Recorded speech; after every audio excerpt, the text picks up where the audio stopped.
Hi friends, ఈరోజు నేను chicken రెక్కలతో లాలీపాప్ అని చేయబోతున్నాను. Chicken lollipop. చికెన్ రెక్కలు అని మార్కెట్కి పోయి అడిగినామంటే చికెన్ షాప్లో ఇట్లా చిన్న చిన్న ముక్కలు అనేది మనకు రెక్కల పీస్ ఉంటుంది కదా, ఆ పీస్ అనేది కొట్టిస్తాడండి. ఇవి ఇట్లా చిన్న చిన్నగా ఉంటాయి. దాంట్లో వచ్చి మనకు టూ ఎముకలు అనేది ఉంటాయండి, రెండు ఎముకలు. ఒక ఎముకను అనేది అవాయిడ్ చేయండి.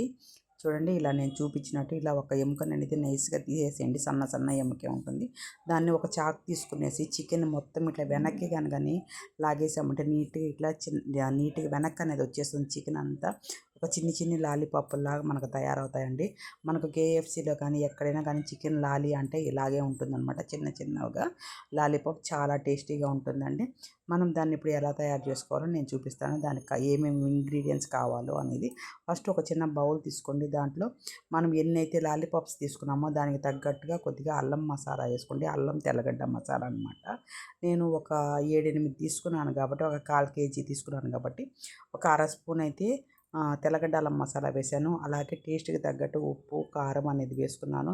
అలాగే గరం మసాలా అండి, ఇది హోల్ గరం మసాలా. ధనియాలు, జీలకర్ర, పట్టా లవంగాలు ఉండే హోల్ గరం మసాలా అనమాట. ఇది ఒక అర స్పూన్ అయితే వేసుకున్నానండి. అలాగే పసుపు కూడా ఒక 1/4 స్పూన్ అయితే వేసుకున్నాను అనమాట. ఇప్పుడు దీంతో పాటు మనం పెరుగు అయితే వేసుకున్నానండి. పెరుగు ఎంత వేసుకున్నా అంటే ఒక 2 స్పూన్స్ వేసుకున్నానండి. పెరుగు అనేది గట్టిగా ఉండే పెరుగు తీసుకోండి.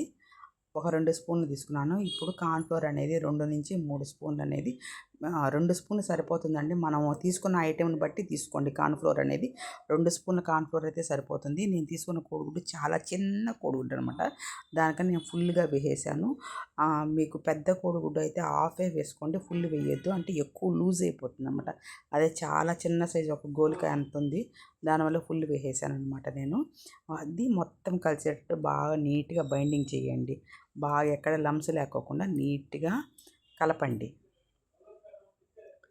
బాగా అనేది మీకు కోడిగుడ్డు ఎంత బాగా కలిసిందంటే మీకు టేస్ట్ అనేది దీంట్లోనే ఉంటుందండి. ఎందుకంటే మసాలా అంతా బాగా కరెక్ట్గా పట్టుకుంటాయి. ఇంకొకటి వచ్చి ఉప్పు, కారం అనేది అన్నీ అనేది నీట్గా కరుగుతాయి అన్నమాట. దానికని నేను మళ్ళీ లంప్స్ లేకోకుండా, ఎక్కడ లంప్స్ లేకోకుండా ఉంటుందని నీట్గా కలపమంటున్నాను. అట్లాగే మనకి ఇవి పక్కన ఉండేటివంతా చేతికి తగులుతా అట్లా ఉన్నాయి కదా, కొద్దిగా పక్కకు జరుపుకునేసి నీట్గా అంతా నీట్గా కలుపుకొని వేద్దామండి. పెరుగు అనేది గట్టిగా ఉండేటట్టుగా చూసుకోండి. అప్పుడే మనకనేది మసాలా అనేది లూజ్ లేకోకుండా కొద్దిగా గట్టిగా వస్తుందండి. అలాగే కోడిగుడ్డు కూడా మీరు చూసుకొని కలుపుకోండి. కలర్ అయితే నేను ఎటువంటి కలర్ అనేది యాడ్ చేయలేదు.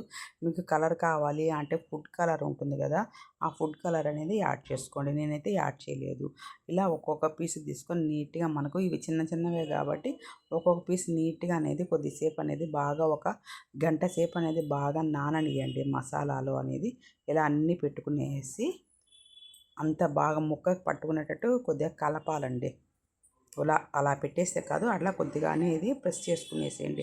ప్రెస్ చేసుకుంటా కలిపారంటే ఆ లోపల సన్న పీసెస్ ఉంటుంది కదా, ఆ పీసెస్లోకి అంతా మీకు మసాలా అనేది బాగా పట్టుకుంటుంది.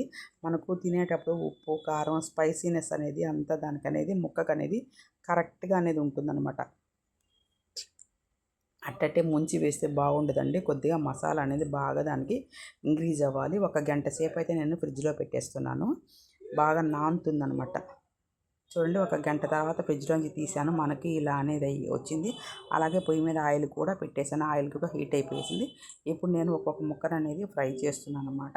మనకు ఆయిల్ ఇవి చిన్న ముక్కలే కాబట్టి ఒక్కొక్కసారికి 4-5 పీసెస్ అనేది వేసుకోవచ్చు. కొద్దిగా ఆయిల్ లెక్కనే పడుతుంది అనమాట. మరీ తక్కువ వేయద్దు ఆయిల్, అలా అని మరీ ఎక్కువ వేయద్దు. ఎందుకంటే చికెన్కి చేసిన ఆయిల్ అనేది మళ్ళీ చికెన్కే వాడాలి, లేకపోతే దోశల్లోకి, చపాతీలోకి వాడాలి కాబట్టి అలా చేసుకోండి. ఇలా చూడండి ఎంత స్పైసీగా మనకు చికెన్ అనేది రెడీ అయిపోయిందో. ఈ వీడియో కనుక మీకు నచ్చితే like, share, subscribe. Thank you. నచ్చిందా?